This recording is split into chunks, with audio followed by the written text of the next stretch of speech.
So glad you're here. I appreciate your getting up early and coming to hear about a very important topic. Let me present Sam Hopt. Uh, He is the executive director of Sacred Roots Farm. He's Bulldog, so he's a graduate of the University of Georgia with a bachelor's degree in environmental economics and management. Before coming to Sacred Roots Farm, he was the director of short term and mercy ministries for the Mission to the World and the international mission arm of the Presbyterian Church.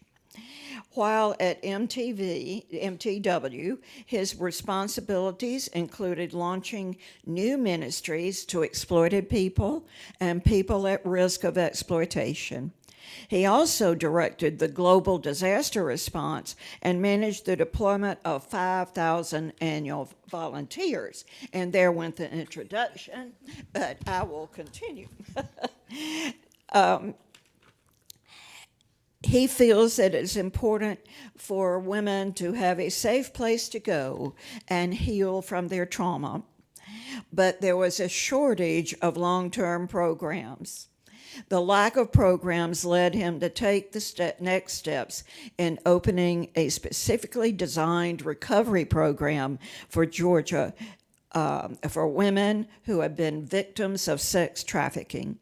He started Sacred Roots Farm in 2016 and began focusing all of his efforts on making the vision become a reality. In 2018, Sacred Roots Farm accepted its first participants on a leased farm. But during the COVID pandemic, Sacred Roots Farms managed to get a permanent location, which is a 26-acre farm near Athens. Currently, Sacred Roots Farm is in the process of maximizing the potential of their space, and it is 100% community funded. Please welcome Sam. Thank you. We're good. Thanks so much for having me. I really appreciate this opportunity.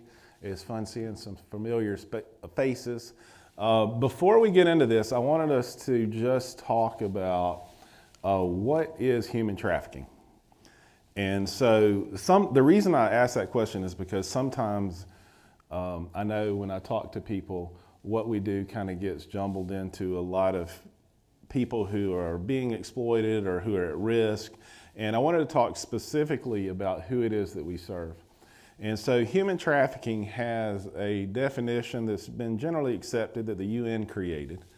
And it's different than other forms of exploitation like rape and prostitution and those sorts of things. And the way that it's different is that choice has been taken away, in our case, from a woman. And that choice was taken away by one of five things.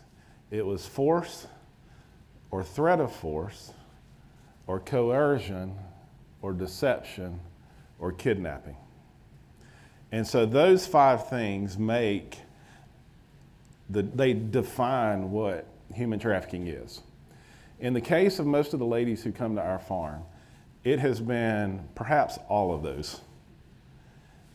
Sometimes when people hear me talking, I try to gauge myself because I don't want to be your downer for the Friday and just tell you a bunch of horrible news.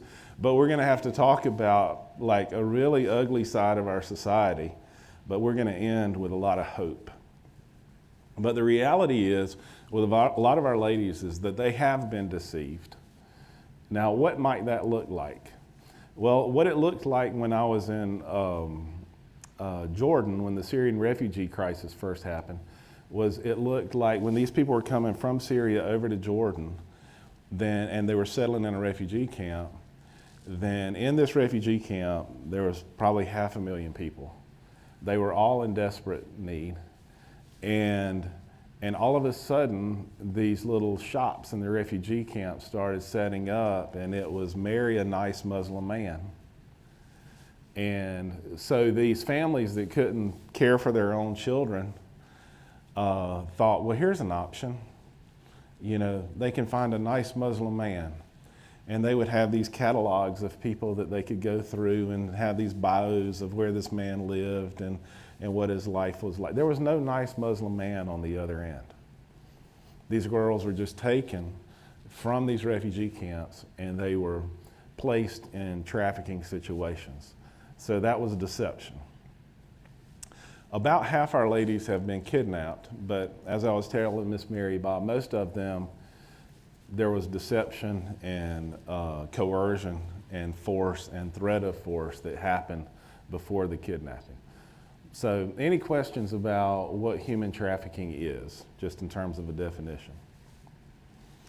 So I'll tell you a little bit. Miss Mary Bob was sharing a little bit about my background. I know I don't look like the face of what ministry to women who've been trafficked look like, and so you might ask, why would somebody who looks like me be in this ministry? Well, as she mentioned, I work for Mission to the World, and I always thought of human trafficking, as we just defined it, as something that happened over there, like over in Eastern Europe, over in Africa, over in maybe parts of Western Europe, but mainly Eastern Europe, run by the mob.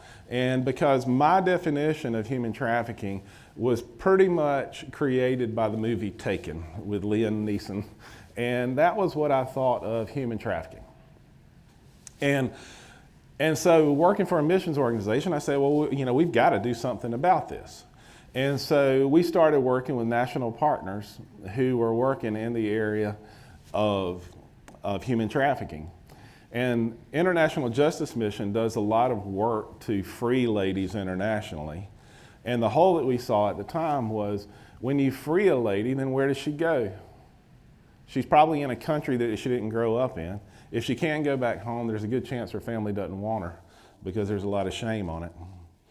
And so how does she start a new life? And so we started partnering with ministries who were doing this in Eastern Europe.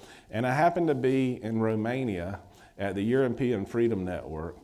And while I was in Romania, I have this, this buddy from Australia, and he said, Sam, what are you doing about the problem in Georgia? And I'm like, what? And he said, what are you doing about the problem in Georgia? And I said, man, I'm from Georgia, like the southeast United States, not the country. I mean, doesn't the accent? And he's like, no, Atlanta is a horrible place for human trafficking. And so I'm like, what? And he said, yeah. He said, the studies just came out. And this was a long time ago. And I think it was like 2004 or 2008, the study was done that the illegal sex trade was like a $280 million industry in Metro Atlanta. And I was like, what? And so then I started researching. Come to find out, Jimmy Carter and the Carter Center at the time had estimated that between 300 and 400 girls were being lured into human trafficking each month in our state. That between 7,000 and 9,000 adults were purchasing a child for sexual favors each month in our state. And that the average age that this was happening to a girl initially was between 12 and 14 years old in our state. So that knowledge came to me about the same time I had twin girls who were the first girls born in my family in 46 years. And if you are a dad of girls, I was not prepared for this oh heck no button that was going to get flipped on my back, where I started looking at the world differently, because now it had the lens of what were my girls going to walk into. And so all this was converging at this time. And I'm pretty much as Georgia grown as anything. I grew up in Cochran, Georgia, went to the University of Georgia, and I should come with a produce stamp. And now this is happening in my backyard, okay? And so my immediate thought was, somebody's got to do something. So Eddie Staub, who started Eagle Ranch, has been a longtime friend of mine and mentor for about 20, 25 years. And so I go to Eddie's office, And I'm like, Eddie, it's a great ministry, by the way. I said, Eddie, we got to do something. Now, he had already helped me with a children's home in Haiti, so we had a little bit of a collaborating relationship. And I said, we got to do something. He said, what's that, Sam? And I said, we got to create a place for girls who've been trafficked to go. And he said, well, Sam, that's not what God called me to do. And he said, Eagle Ranch might fail, but we're not going to fail because of scope creep. And he said, we're going to focus what God called us to do. And I was like, but Eddie, you got all this land, you got all this infrastructure, you've got it, I'll help you. You can do this. And he said, it's not what God called me to do. And I said, well, Eddie, dadgummit, somebody should do something. And he looked at me and he said, well, Sam, did it ever cross your mind that God might think you the somebody? And I was like, no, because that's why I'm sitting in your office. And he told me to go into the woods with a Bible and a notepad and pray for 4 days. And he said, if you leave those 4 days and you think this is what you're supposed to do for the rest of your life, come back and see me. But make sure you count the cost while you're in the woods. Is it worth it if you only help 1 out of every 3 girls that come to you? Is it worth it if it means financial ruin for your family? Is it worth it if it means you or your family members get killed? And if God still wants you to do that, then come see me and I'll help you. Well, I went in the woods and spent the 4 days and believed that this was the journey. Now, and I believe largely because, well, let me say it this way. Because this was kind of what I call the divine disruptor in my life, is I want you to imagine something from those statistics. And I want you to think about it not from a statistic, but from a person. I want you to imagine a 12-year-old girl that has been deceived, and somebody has threatened to kill her family, and then she's been taken and she's been trafficked from the age of 12 to 13 to 14 to 15 to 16 to 17 to 18. And let's say she's 19 now. And all of a sudden the GBI and local law enforcement go in and they find out about it, because these are hard things to investigate and prove. But let's say they find out about it and they go in and they go, hey, you're free. You're free to go. The question is this: where? Because if that complex trauma happened to you at 12 years old and has been repeated from 12 to 19, then you have not developed any normal neural pathways in your brain between that age gap. What did you learn between 12 and 18? Any lessons? I did. And so you're basically dealing with a 19-year-old who has no healthy connections, whose brain stopped functioning properly at about 12. Okay. So how do you deal with that? So when I went to the woods, I came back, and I think due to Eddie, and then maybe, I'm not a theologian, but I do read the Bible.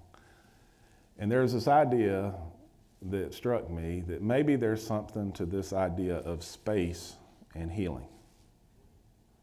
Because I think all of us have felt spaces of peace. We've felt people who make us feel safe. But sometimes spaces feel safe. And maybe there's something to this idea of space and healing. So I left the woods with my notepad, and the vision was this: let's create a place that's specifically designed for women who have been trafficked. And let's do it on a sustainable farm where it's not just people who are the therapists, but it's horses and it's dogs and it's cats and it's chickens and it's goats and it's sheep and it's hogs, where these ladies can interact with life. Now, the only problem was, in case you're wondering, I'm not independently wealthy. I spent a lot of time in the nonprofit world.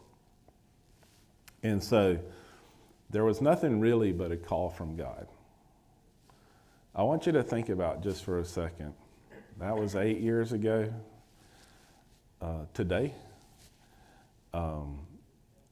8 years later, we've never missed a payroll check.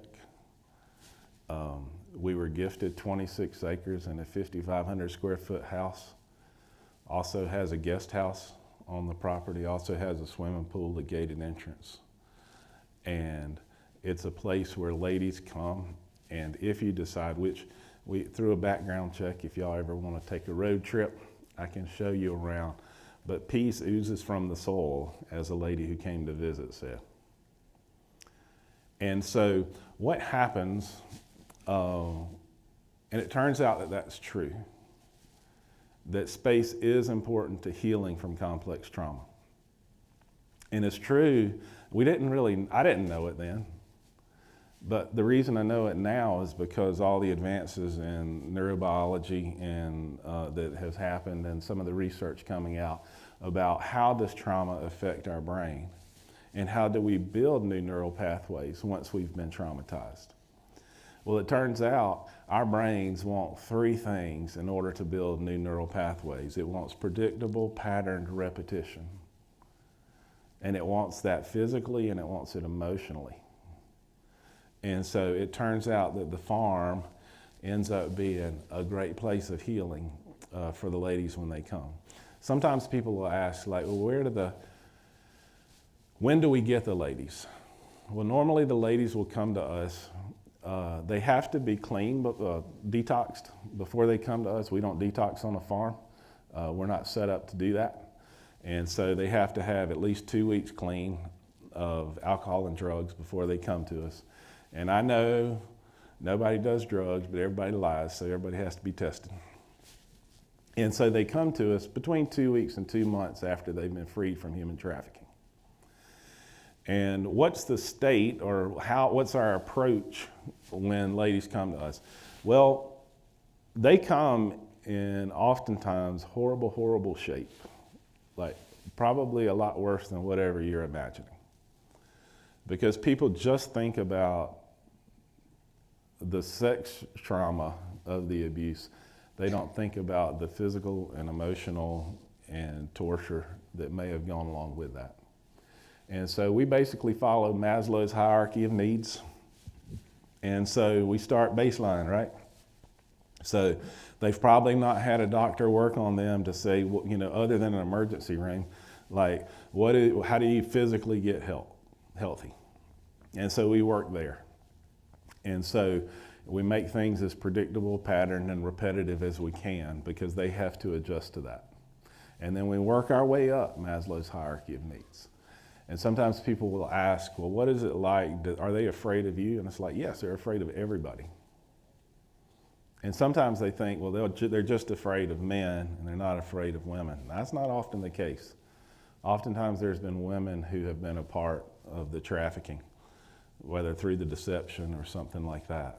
And so we're real hesitant to make stereotypes in terms of what does it look like, because it can look different in each case. So let me pause right there. Any questions so far? It's a small group, so we can make it interactive if you like. Yes, ma'am. I don't have a question, but I have wait for the mic. Hold on. Okay.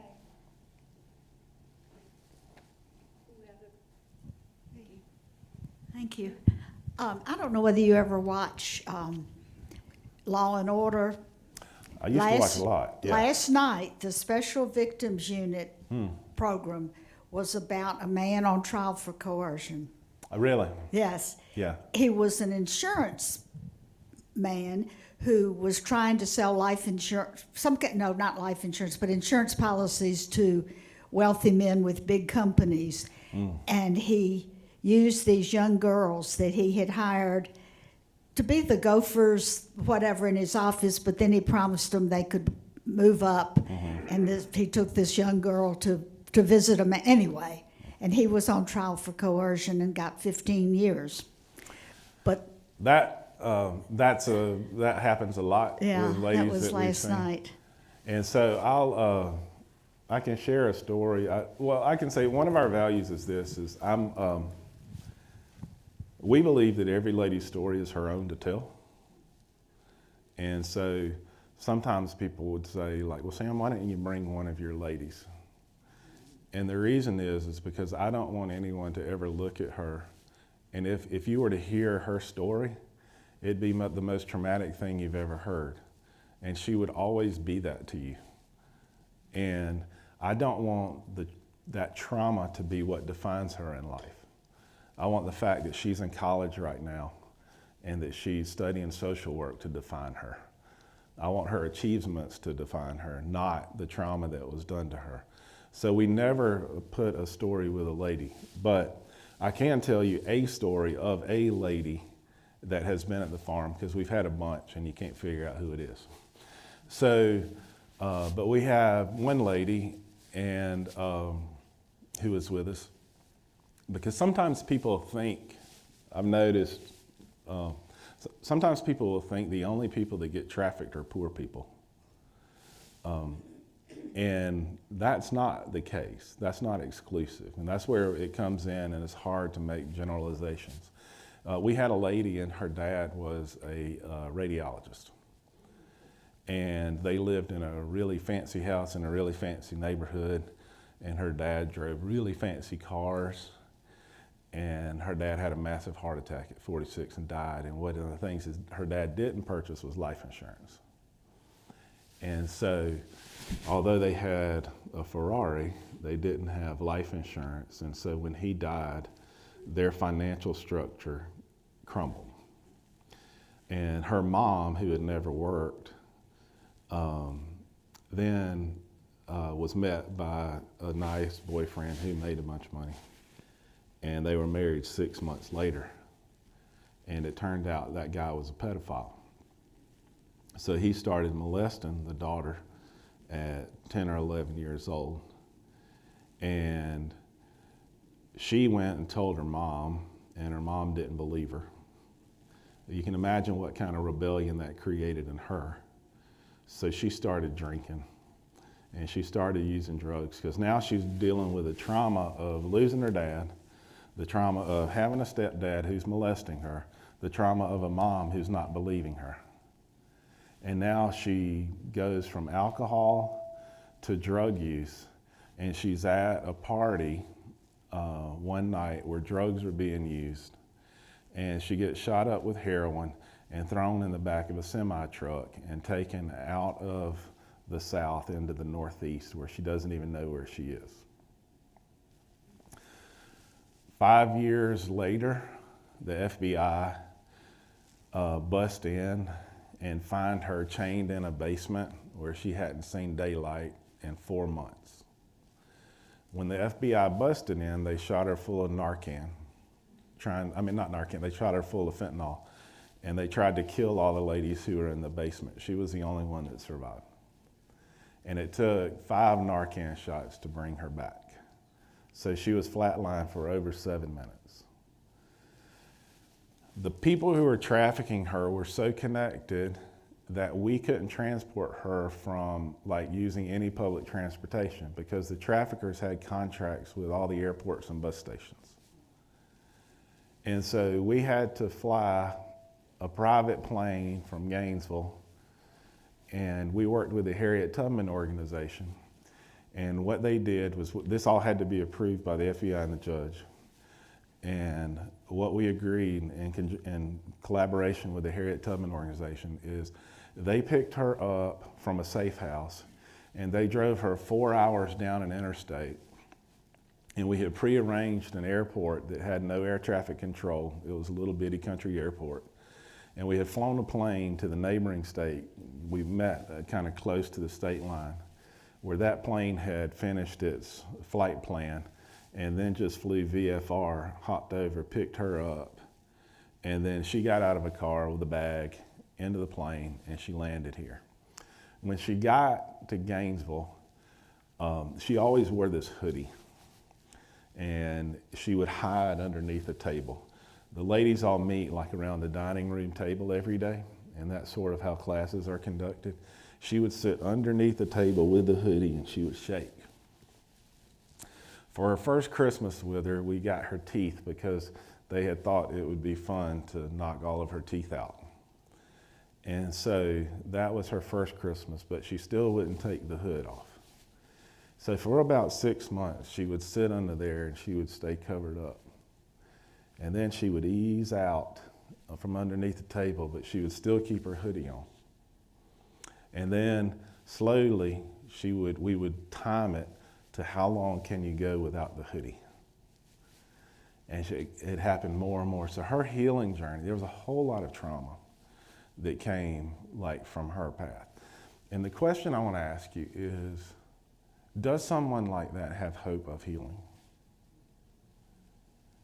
And it's really important if you're dealing with traumatized people to know your answer to that question.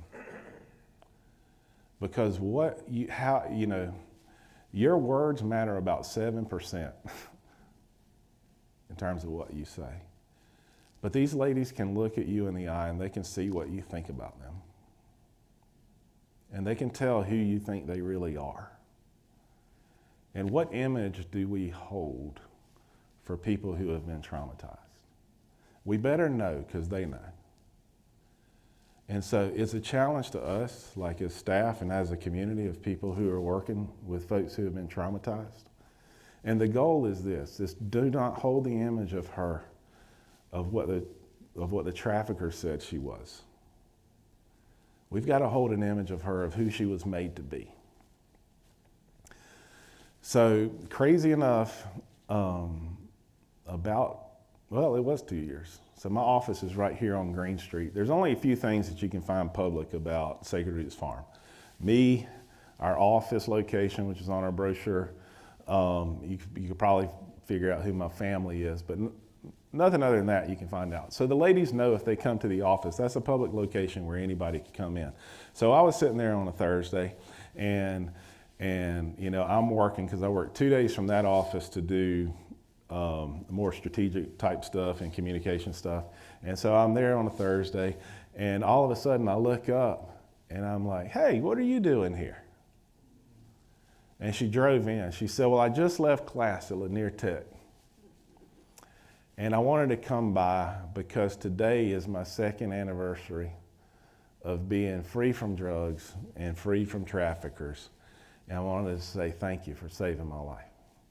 And I said, I didn't save your life. I said, God and you is where the credit belongs for your changed life. And she said, well, that may be true, but he used you. And I said, he used a lot of other people too. Well, at that moment, I couldn't keep a straight face because I had remembered what she looked like when she got off the plane. And the person who walked into my office was not even the same person. Because she walked in with confidence. She walked by, we're in Shane Lazenby's office right next to the post office. She walks by a turning, she comes up, and with confidence, she just sits down, doesn't even shut the door because she's not afraid if somebody comes by. Now she's moved back to her home state, and her goal was, because she went through Lanier Tech, and smart girl, and but her goal, she had no kids, and her goal was to live in a 1-bedroom apartment and be a dog walker. And so now she's in her home state, and she works for Amazon and is a dog walker. And she's been living independently now for about 2 years. And we are social media friends, and she still reaches out for help, and we still stay in touch. And I say that because the point is this, is I think when we're in community, we have to be careful what image we're holding for one another. Because in a sense, we're image placeholders. Because all of us have hard times, and we start thinking negative things about ourselves. And we start feeling discouraged, and we start feeling like we're worthless. Any of us can feel that. And what we need is a community of people who look around and go, hey, Sam, that's not who you are. That's who you feel like you are right now, but that's not who you are. And we need those people. We desperately need them at the farm. And so I'll say one more thing and then you can ask questions. But one of the unique things, there's a couple of unique things about what we do, is we allow women to regain custody of their children while at the farm. So we're set up to have kids come live at the farm, which is great and a fun thing to do.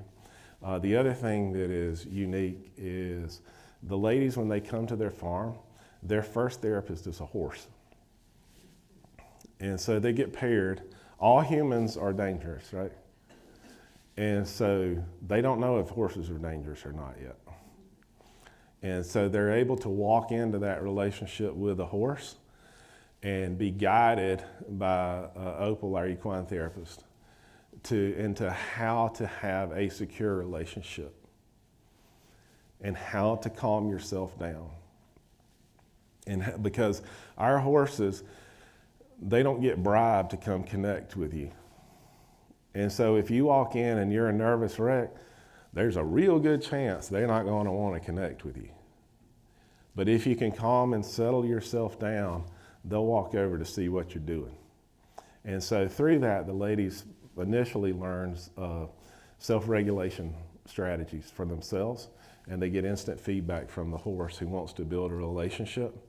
And the other thing is, sometimes we find our ladies will talk to the horse, because the horses are on site, and they'll just go up and they'll have conversations with the horse. And we've asked, like, why? What are you talking to them about? I'm just telling them about my life. Like, why do you like talking to the horse about your life? Well, he or she always just listens and doesn't judge me. It's like, keep talking. Keep talking to the horse. And so once they get kind of a baseline with the horse, then they go to a human therapist, if that makes sense. But it makes the human therapist time much more effective, because if you think about it neurobiologically, a lot of communication with a human therapist is happening where you're kind of troubleshooting in your neocortex, where you're kind of problem solving about your life. A lot of our ladies haven't visited their neocortex in a few years. And so we're trying to create pathways to that. And then, so once they're able to do that with the horse, now the human therapist's job is much easier, if that makes sense. Let me pause there. Any questions?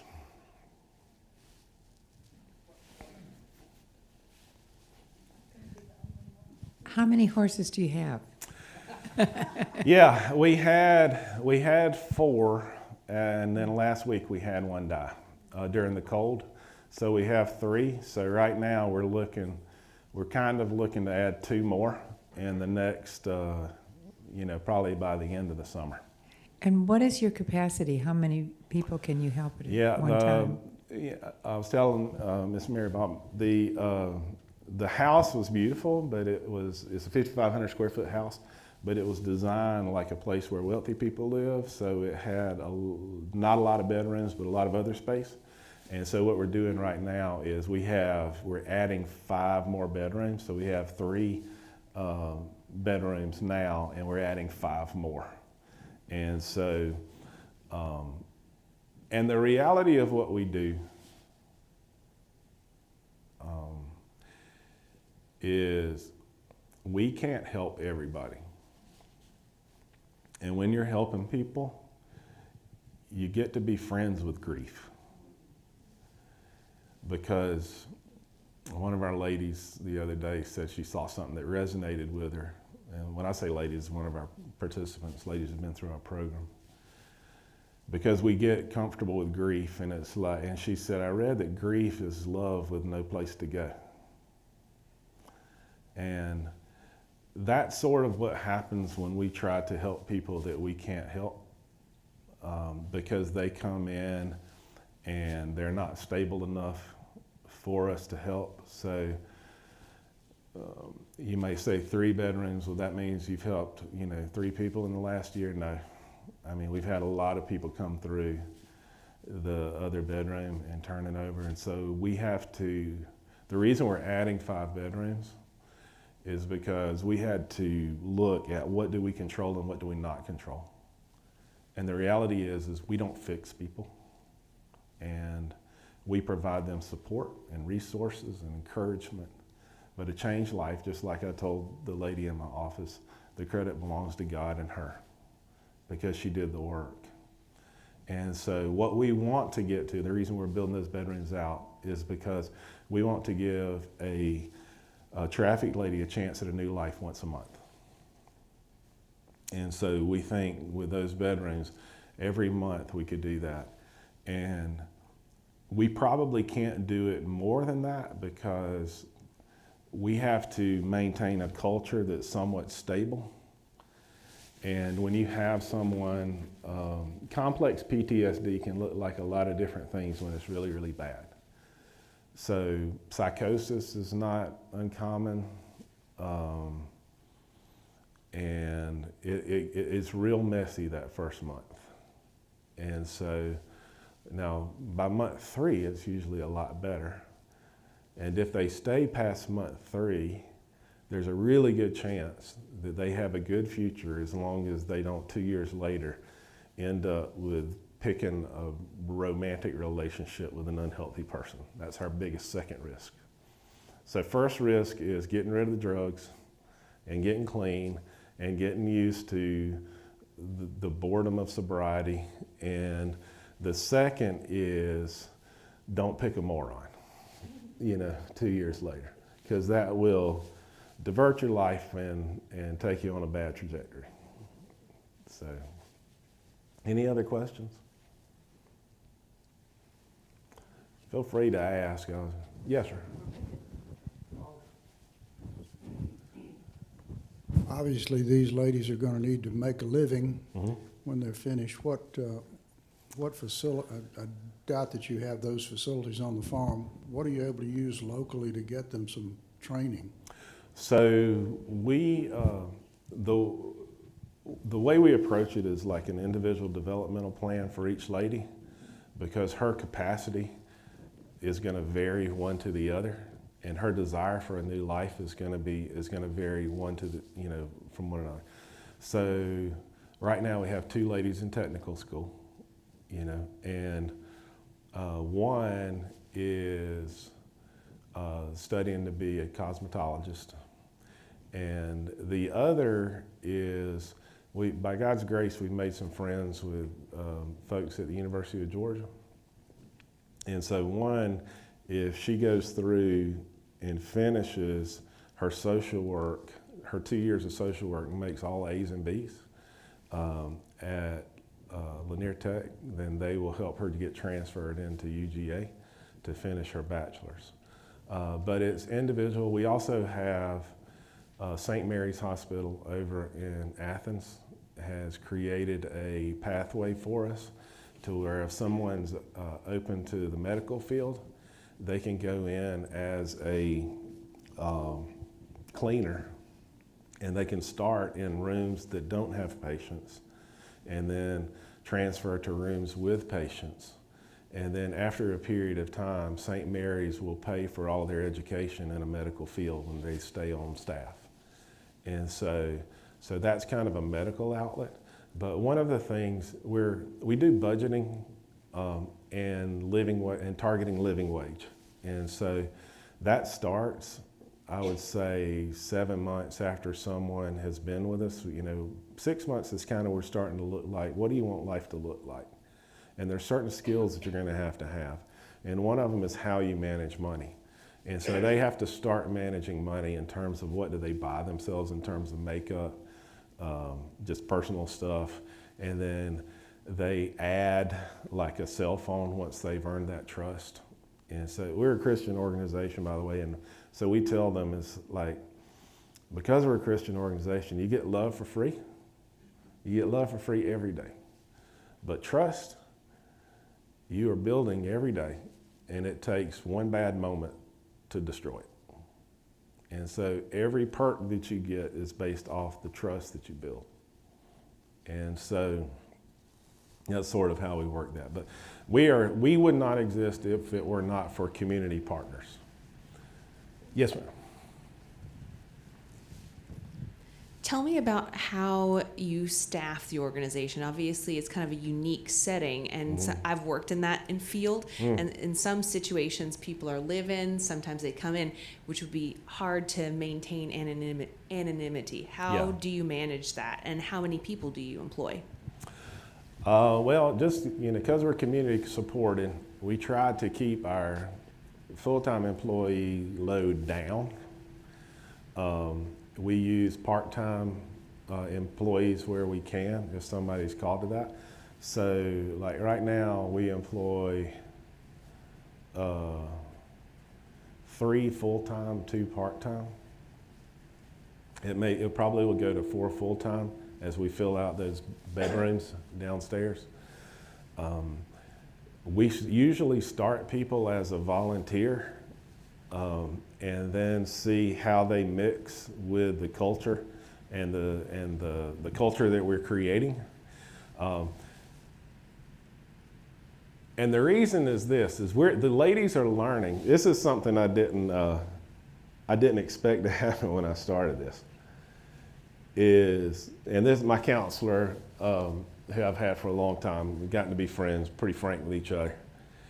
And there was one day I was struggling with something, and he was like, "Oh, so it finally came to your mind, Sam."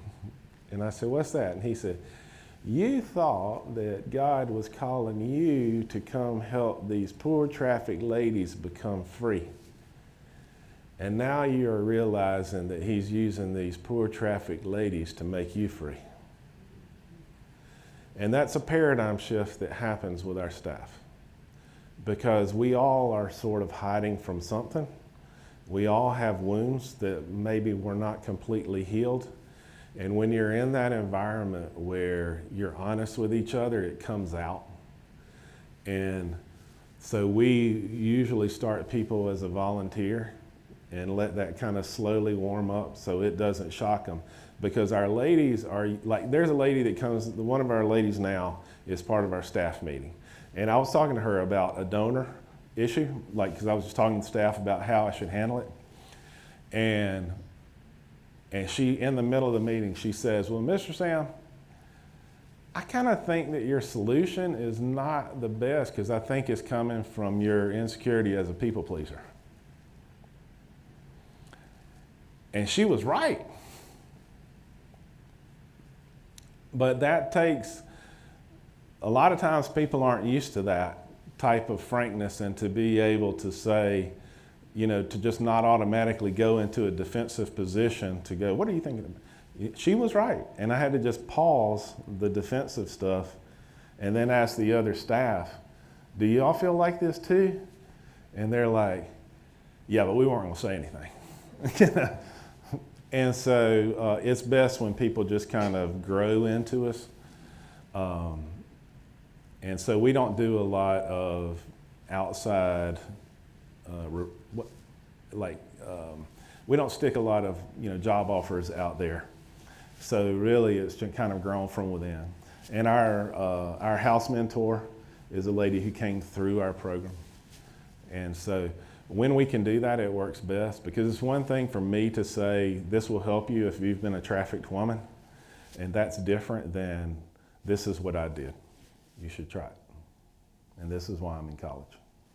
My other question was, do you, having worked in mental health here in the state of Georgia, the state of Georgia does not do a good job of supporting these long-term initiatives before they want to step kids down to another level of care or young people.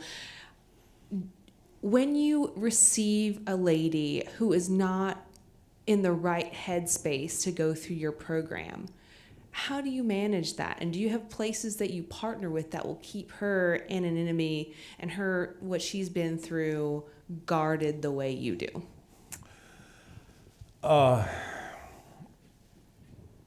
It's really hard because there's not a lot of places like us. And when we err, we will err on giving a lady a chance.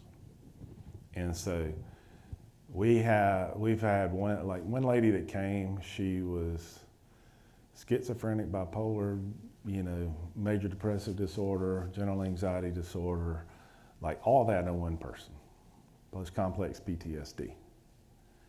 And where we can, we try to do that, but we can't always. And it's really sad when we can't, because we know the outcome is there's not really a lot of other good options. And that's where we become friends with grief. And so, we just have to process that. I wish I had a better answer, but I'd be lying to you if I said I did.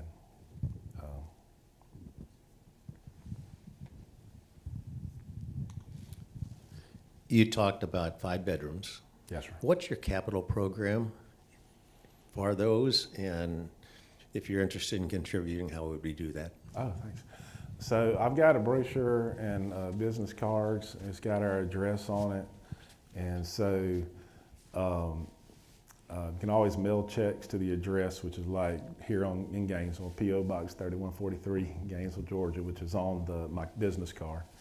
Our website is sacredrootsfarm.org.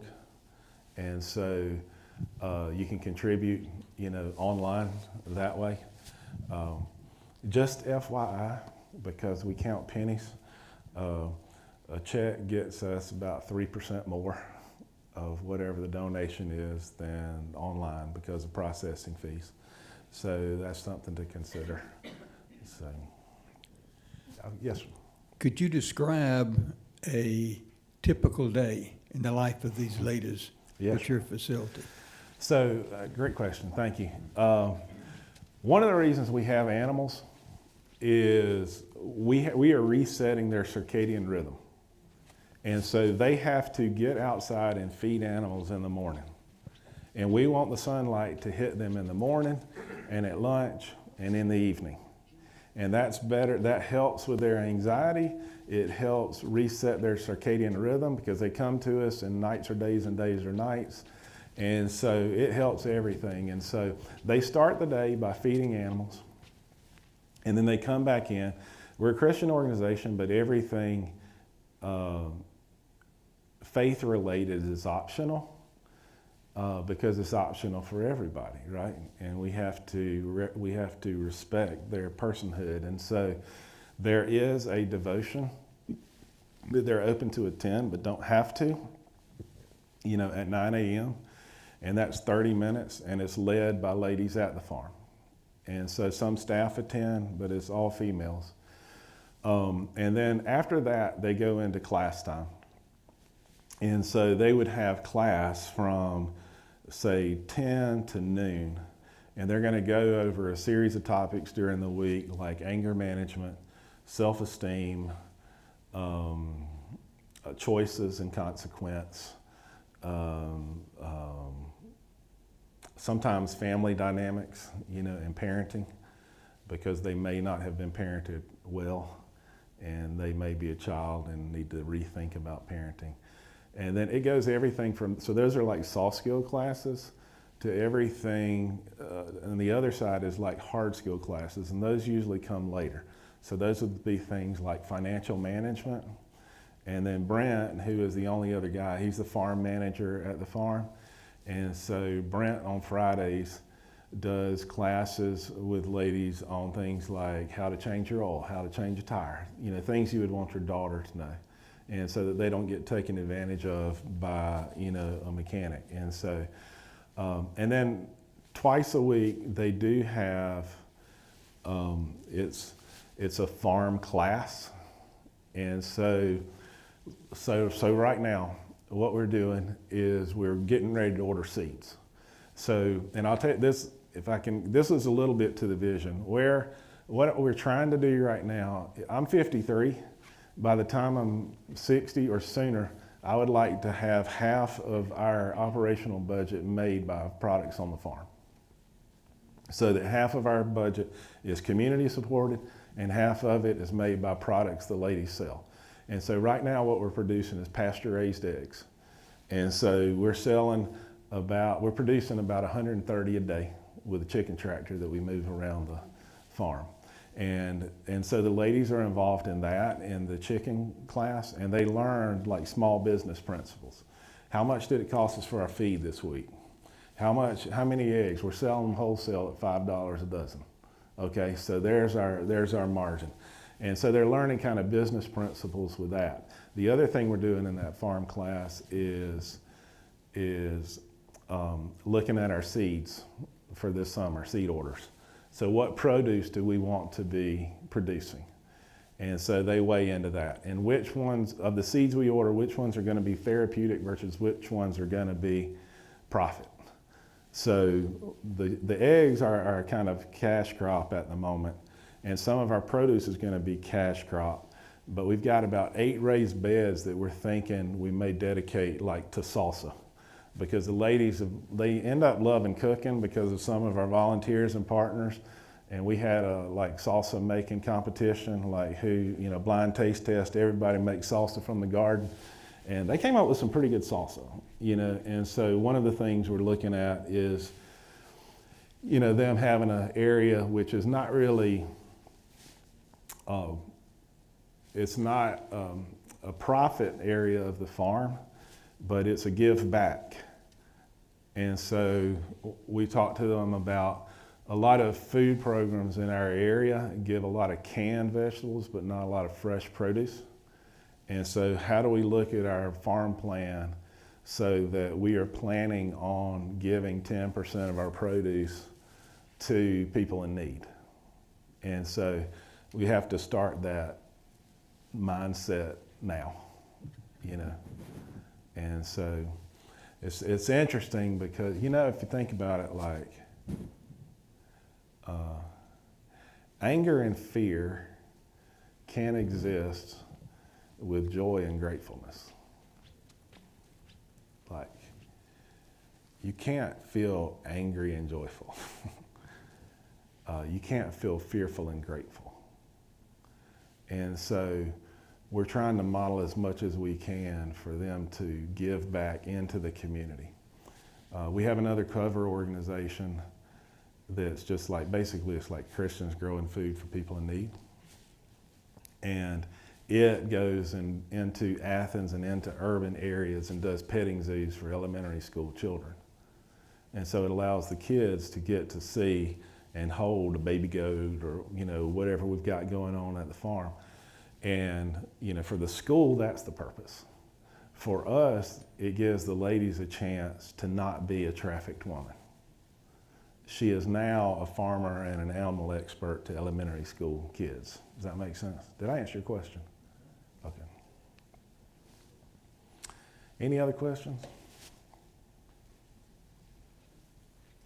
Well, thank you so much. I really appreciate We really appreciate it. So, best of luck with this wonderful ministry. Thank you so much. Thank you. Thank you. I'll stick around if you've got any more questions. I'm Jean Harris, and I'm president of our local chapter of PEO.